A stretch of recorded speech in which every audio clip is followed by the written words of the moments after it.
And here we are, day before Christmas festivities begin. Yeah. Keith, thanks for coming in here on this Christmas weekend. It's the antepenultimate day before Christmas. That's So I love word that that. Willard taught me up in the press I box. love that Right? because It's like 2 days ahead. it's funny that you Yes. say that because Ron Nicoletti down at Gulfstream, penultimate is his least favorite word. So Okay. I Well. love that. I try and thank you for Willard for that word of the day. I'll be sure to get that information to Brian down at Gulfstream. But let's look and see what we've got going on in Maryland. Of course, taking a look at that track, we have a nice day just before the big festivities, but we do have the Christmastide Stakes going on today. Yeah. Keith. Four stakes today. Looking forward to it. I got a couple horses I like. It's some fairly decent prices. We were good early yesterday, not so good late. I thought with my picks, but hopefully you got in there early. The one exact that paid huge with Battle of a Stone. Right. And, oh man, that was, I couldn't believe that horse went off at 14-1. But yeah, there's a look at today's racetrack. It's fast. I thought a little bit of an inside slash speed lane. I mean, if you had to be anywhere yesterday, that might have boosted your chances just a little bit.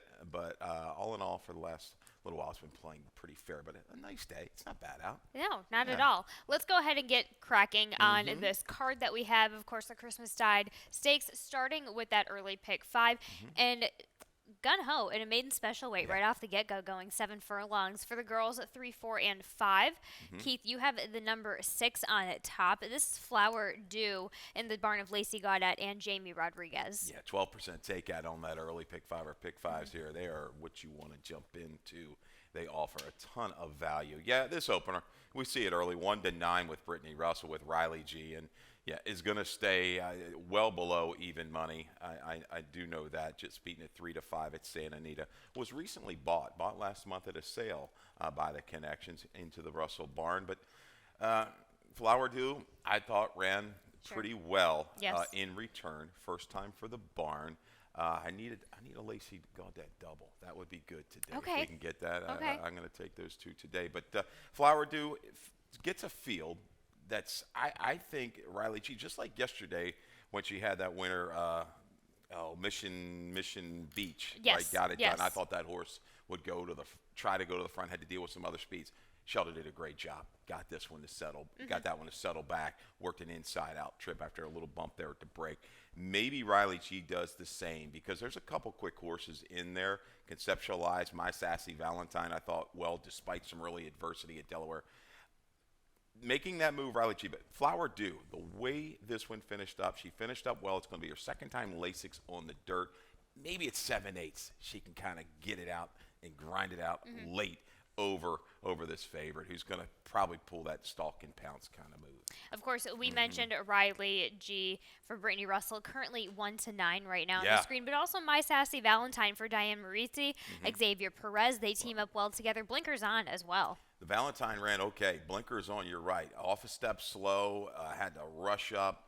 I thought held pretty well. I know the buyer figure didn't come back super strong, but visually to me, it was just better than that. I think this one is going to make things a little interesting up front. Maybe Riley G's just that fast, but I think she's going to have to work for a little bit today.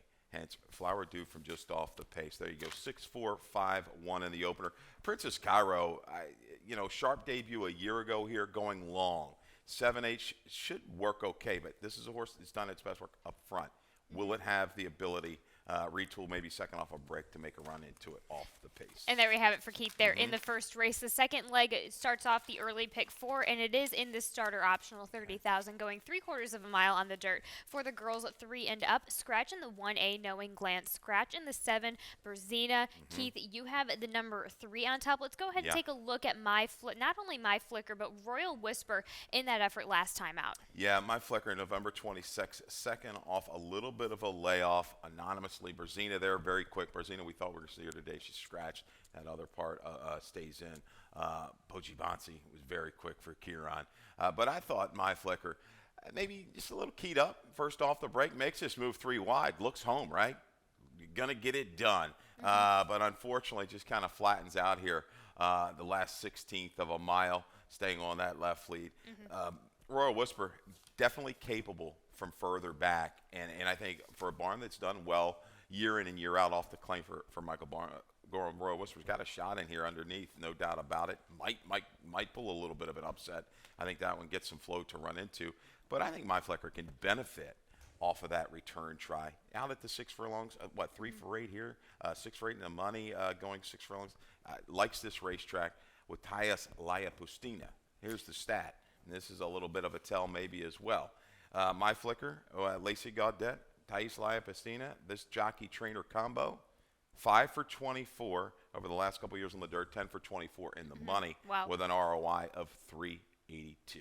Okay. There you go. There we have it. We were waiting on that graphic, but we can Oh, skip we'll get ahead. it later. That's no We'll get problem. it later on the go back. And Keith, you also go with the. Let's see. You go 3-1-8-6. Yeah, Mystic Seaport gal was just dominated last time. Got like that sloppy track. Took a little pressure, kicked away. I didn't see that coming. That kind of a race. Is there a little bounce in order for Mystic Seaport, or does she just keep it going? 6 for 13 has shown the ability to sit from just off of it, shortening up here a furlong. Canoodle intrigues me a little bit. Is a big price. I know Yeah. I've got a soft spot Okay. for Canoodle. Urged 4 wide against the track. It just wasn't playing her way on December the 1st. Too tough of a trip, 2 races back. The 3 back race is the one I'm concentrating on to make a run into the pace, because it's going to be very, very strong here in race 2. 3-1-8-6. Whistler Style, David Jacobson. I got a little stat on this one too. You ready? Yeah. Give it to Past us. 2 years on the dirt, 3 for 10, 30%, 5 for 10 in the money. Second off the claim following a win. ROI, though, strong, 458. I think you're going to get a little bit of a value, and it's all about flow here. This horse has some back numbers that work and has the ability to rally into it. I think Cruz is going to be able to navigate a trip, leaving the 3/8. You got it. Race number 3 is a maiden claiming 12-5, going a 1-turn mile on the dirt for the straight 2-year-olds. Keith, you go with the number 5. We're all over the board here. Oh, You go with the first-time starter, though. Notion in Motion for TJ Aguirre and Gina Vello, 30-1 on the morning line. Yeah, this is a race that just screams price. If anybody walks up to the window and plays anything flat that's less than 4-1 in here, 9-2, you're gonna have to turn your card in. I just can't. I can't. Sure. I can't go for that here. A lot of horses they've faced each other. Return File to Larry, a couple matchups we see again. But this horse, TJ Aguirre's had a couple horses hit at prices first out. Most recently, Photo Hop. Beat these horses, right? Return Fire is 9-10 clear was this one at a big price at 32-1. Worked the trip. Notion of Motion, to me, looking at the breeding and everything, and looking at the work, because they've worked a couple similar days, they all kind of match up. Obviously, they've got a gauge for what that horse was. Maybe they can get it done here. Great Notions, first out of the box, good. The mare was a 4-time winner. Ran second in debut and won multiple routes. I'll take a shot that Lightning strikes twice here. I've got to look for value. I think the 2 Minimo is interesting. 10 posts last time, caught wide against a brisk pace, 4-7 wide, and just couldn't kick it in late. Breeding suggests, yes, let's go long. That mare, all her wins were going a route of ground. I'm going to use that one because I think this one can sit, there's Cruz again, can sit a good little trip somewhere mid-pack and save ground here. Don't get too, worried early. They might get away from you a little bit, but just move up, top of the lane, and then work a finish out from there. If you got to go outside, go get it done.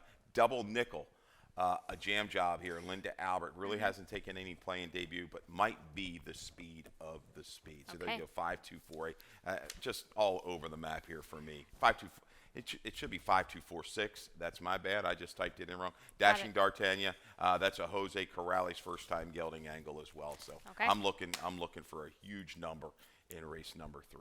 And there we have it, 5-2-4-8 for 4-6. 4-6. Yeah, that's my bad. Keith Fustel in race at number 3. Race at number 4 starts. Not your early pick 4, but you have a middle pick 4 today. Let's take a look-see, shall we? Yeah, and you saw how expensive that early pick 4 was probably going to be for me, because in race number 3, I would have gone 7 or 8 deep. That's how big it would have been. Yep. So here we go. Race 4 kickstart here. 2-5-6 Moody Woman, Headland, Apple Picker. 2 deep in the 5th with Beachfront Breeze and the 8 Sky Victory, marred by some scratches here. Race 5, unfortunately, scratched the 2, 5, 6, and 9. Race 6 with the 7 and 11 factor it in. There you go. Loves this racetrack. Race 7 with the 1, 2, and 3 for an $18 ticket. Nothing too crazy here. If we can turn 18 into maybe 150, I'll take it. I 200. like that. That's fine. Keith, you're always so you're pretty darn consistent with your tickets. So I like that you just for the people you give these really nice structured tickets at an affordable price here, and you look for the spots that you can get an affordable sequence as well in this middle pick Well, four. this is definitely that early one was going to cost me a little bit of money, and Sure. I'm going to play one. There's no doubt about it because it holds a lot of value. This is a little bit more realistic, for the the player that's just going to may come to the track with $100 a day, and that's it. So take a shot here Absolutely. in this middle pick four. And we appreciate all players out there as we go on from the middle pick four. And also in the Rainbow Pick 6, this starts in race number 4, a carryover just over $5,000 on its way to 5. Taking a look at my Rainbow's Pick 6 ticket, little chaotic, but it's fine. 1, 2, 6 here.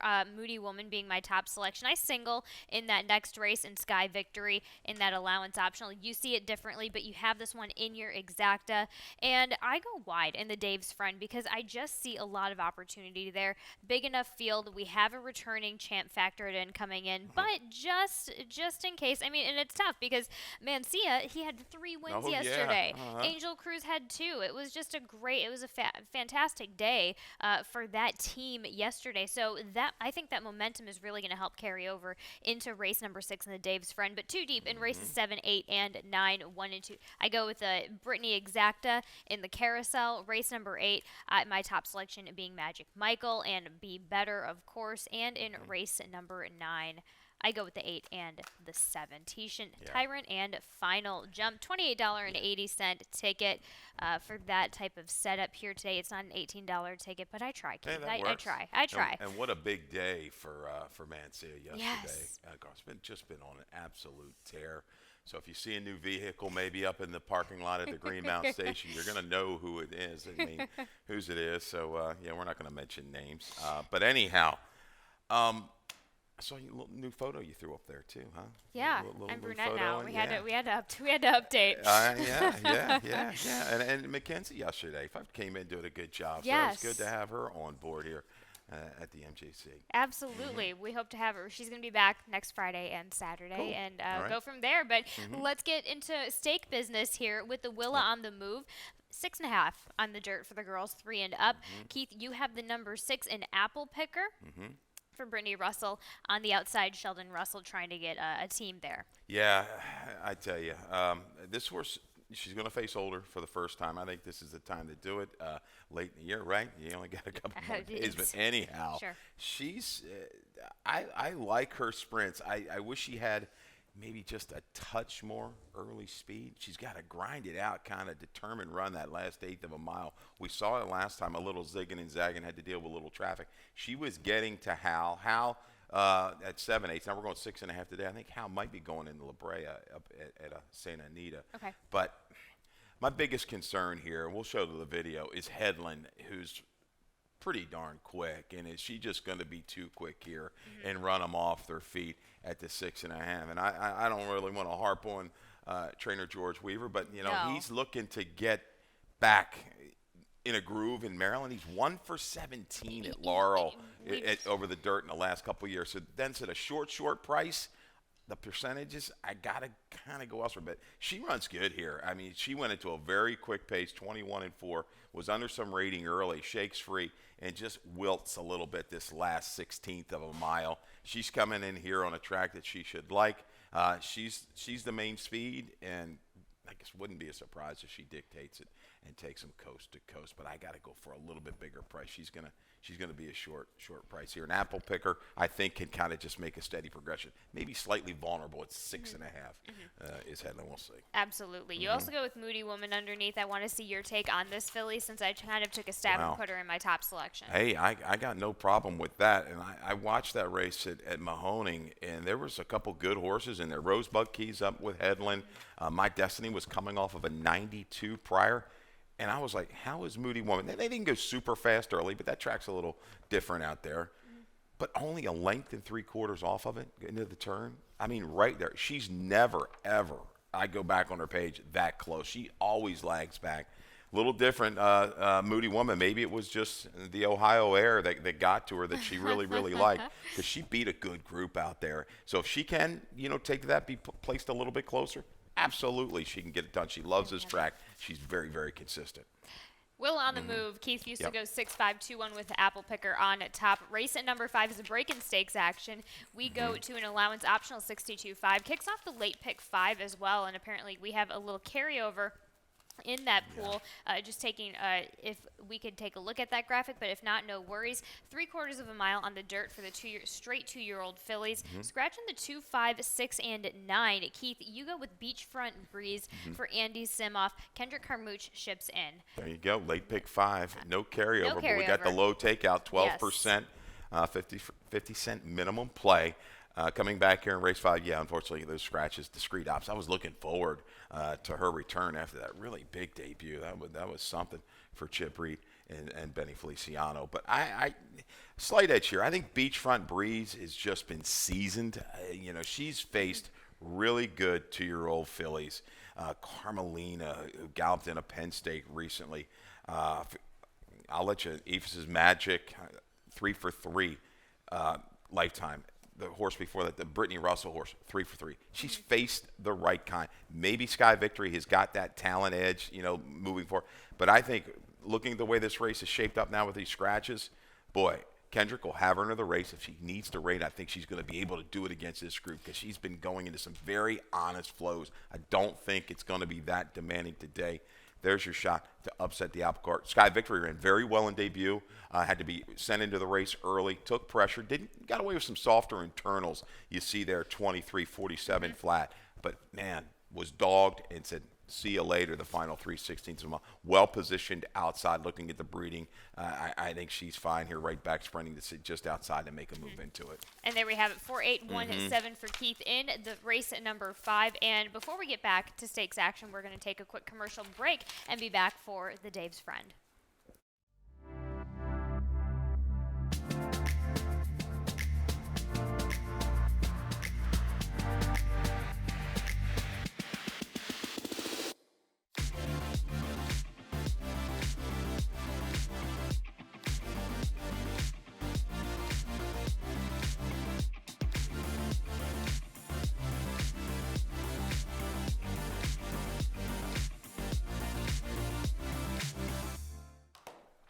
Welcome back. We get not only back into stakes action, but we get back to the late pick 4 and the jackpot super high 5. There's a carryover. Nice little carryover leading into this 3/4 mile dirt affair for the 3-year-olds and up. In the Dave's Friend, scratch the number 9, Manny Wish. Keith, you have the number 11 on top. Factored in, defending champion from last year. As we just mentioned, Carlos Mencia having 3 wins yesterday. Let's go ahead and take a look at last year's Dave's Friend. Yeah, going to try to defend his title. And I tell you, look at that buyer, 101, a lifetime best. And, kind of coming into the race, he was using that stalking style. Well, in the Dave's Friend last year, right to the front, able to control things up front, 22 and 346, and just holds firm. Beats a good horse, a really good sprinter in Barron. Factored in, cycling back towards that top. Wouldn't be surprised. This outer post, I think he's got to get into the flow early. I don't think he wants to get hung real wide. I think he can be put on the lead or just off of it today and get it done. You'll go with the number 7 underneath in Sir Alfred James for Raymond Ginter Jr. Martina Rojas gets the call here in some stakes action today. Yeah, he's got a couple horses that are coming that were shipped off to, Churchill, Oaklawn, coming back today, returning to the tracks that they like. They perform well, Sir Alfred James. Here's another one. I think, again, looking at the flow, maybe no sense is the speed of the 4-horse. This one can get into action early. Was caught wide. It gets, out there on the lead, but it gets a really good group. Couple next out winners. I think Sir Alfred James is a forward factor throughout in here back at Laurel Park. He's my honey badger underneath for David Jacobson. Horacio Caramanos attracts a little bit of attention from both of us at 12-1. A little bit surprised to see him that far off of it last time.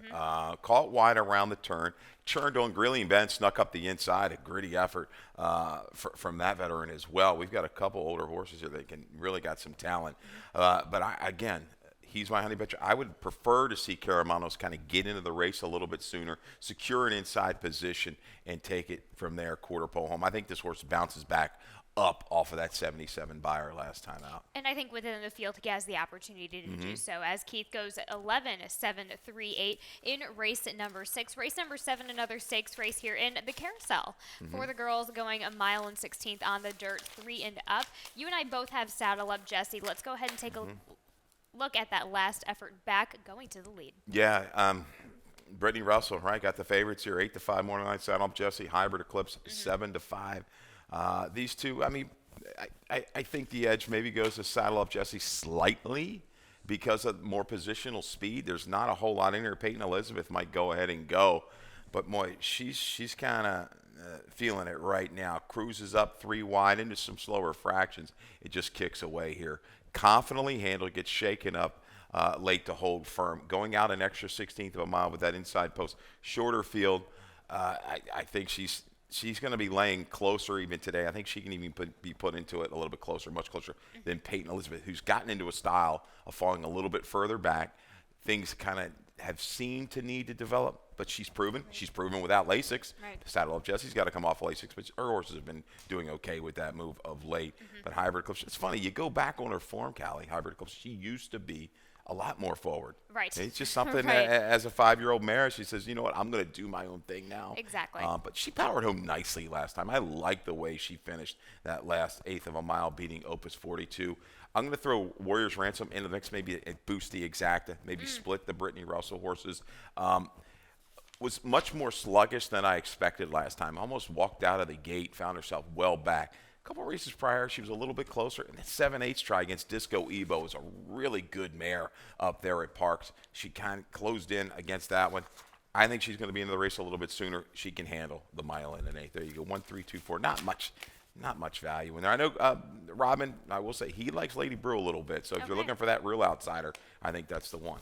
Eagle Eye from Dave Rodman on Homebrew in race number 7. Race number 8 is the Robert T Man Fuso Stakes, going 1 mile and 16th on the dirt for the 3-year-olds and up. Scratch in the 3, scratch in the 6. Keith, you go with the rail horse and Double Crown for Raymond Ginter Jr. and J. Ron Barbosa. Yeah, our morning line's going to drop off of this. Unfortunately, we're not going to get close to that with the scratch of the 3 and the scratch of the 6. But Double Crown, we talked about the other one for Ginter and built right. Here's Double Crown. Stay here in Maryland. The last 5 races in Maryland, this horse is right there with a win. Right. Not beat, I think, less than 2 lengths every time. This one has enough positional speed with Barbosa to lay close enough. I think this race could be a lineup race with the 2 and the 4 as the 4 goes. If things don't get too heated up on the front end, they're both game, and I think they're going to go a long, long way. So I definitely fear, because I think Ain't the Beer Cold, that just was much too fast last time at the mile and 1/8, and a swarm just came a-coming. Not today. I think Ain't the Beer Cold stays around at a bigger price. Awfully Cool is kind of maybe the now horse when you really look at that big blowout win at Parks. A softer flow winning that. But I tell you, beat the right kind. King Kambalea came back to win. Came back to beat these horses right in the Richard Small. So this one ran, I thought, credible too on the off track in the Cigar Mile. This horse kind of got chasing a quick pace, faded a little bit, but finished in front of some really good horses. Video spotlight, I ended up not using this horse. You have this horse second. So let's take a look at Be Better, because he kind of got that flow last time. Sure. What do you think today? I know you've got him in the mix. Right. His better races have been when things kind of heat up a little bit in front of him. He did 4 back. They went 49 and change, but I tell you, he gets the worst of it here. You see him tracking, moves up here down to the inside. The King Kambalea gets the jump. He has to steady a little bit, but watch Be Better to the inside in the blue cap.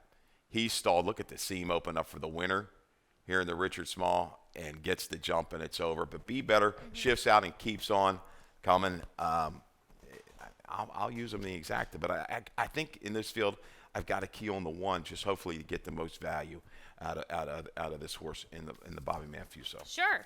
There we have it. I do think with Ain't the Beer Cold in here, I think right away that's going to set the scene a little bit because really he's the only anything legitimate to go after. But I know just due to that fact, Kenny Cox is going to go to Toledo and say absolutely get up there. And so as long as this one has something to go into, I think especially with that effort last time out, it's just going to, as far as just Sheldon's mentality, it's clicked in a little bit more where he may have this horse pushed up there a little bit more. So that's kind of where I'm saying, hey, since it really was such a in your face kind of in a bad way in the Dickie Small Stakes, try and negate that issue and try and make the race happen for you. That's kind of what I see going on with this one. Definitely think, kind of envisioning how this is going to set up. If the jockeys don't go crazy on the 4 and the 2, things are going to should be a little bit softer up front. So I think it's going to force Sheldon's hand. You're right. Ramp this one up, leaving the far turn. He's going to, like you saw that last race, he cruised up to him just like King Cumberland. They were going so fast and then coming back.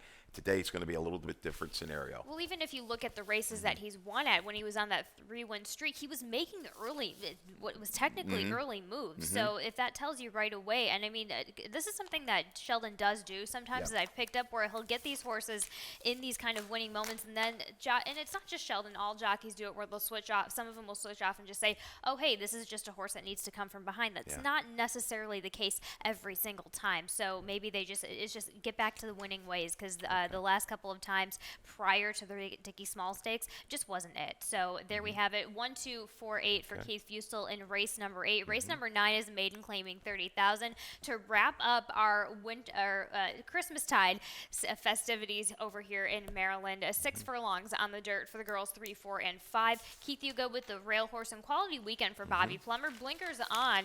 Carlos Lopez stays on as well. Yeah. This is an interesting little nightcap. We had Bobby Gamber win, right? Bob Gamber last week, was it? I think it was a week and a half ago with a horse. Now we got Bobby Plummer. Yeah. I love it. We're going to get it done. Yes. You know, these guys, they don't run a slew of horses, and when they pop at a little bit of a price, and I think we're going to get it. Quality weekend, 5-1 on the morning line by Blofeld. Horses, no problem. The turf debut had a little trouble. Broke a little slow, had to hustle up, and did a light steady into the turn that I just caught. We missed the first time, but I'll definitely put that back in there. And then worked an outward trip, was a little green through the stretch and finished. I'm looking at this race. Laurel just showed a little speed. Blinkers going on. Lopez not scared to send. Man, a good break. Let's put this one into the race. Hopefully we can get to the front and keep on going, because bottom side is dirt.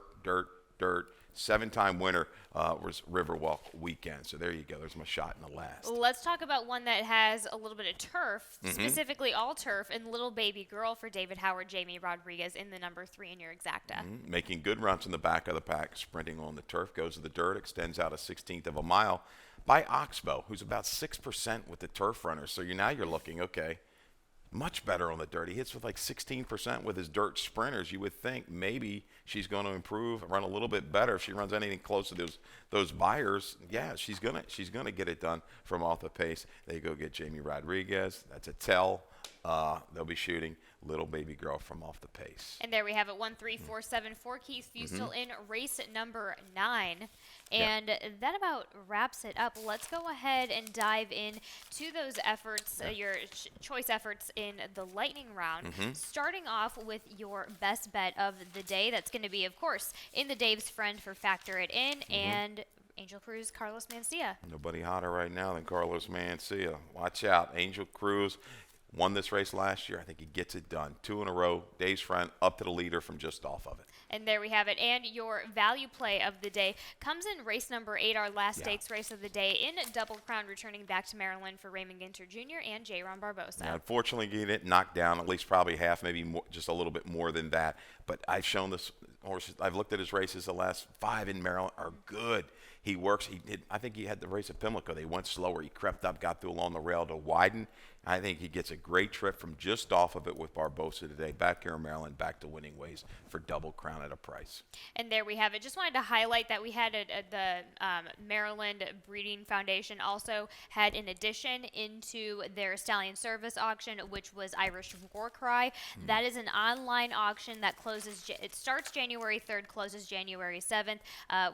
They have about 17 different stallions on there to possibly get your auction on for a breeding. So potential way to kick off the new year. But Keith, we are going to leave it here for this Christmastide Stakes day, and of course, if just happy holidays, Oh, Keith. yeah, same And to I you. hope I know have you're a going to go see your family, right? Yep, headed to Wisconsin after this, and I hope everybody watching has a wonderful Christmas, and we will leave it to Dave Rodman to gear in on those changes and scratches. You got it. Good luck, everybody. Merry Christmas.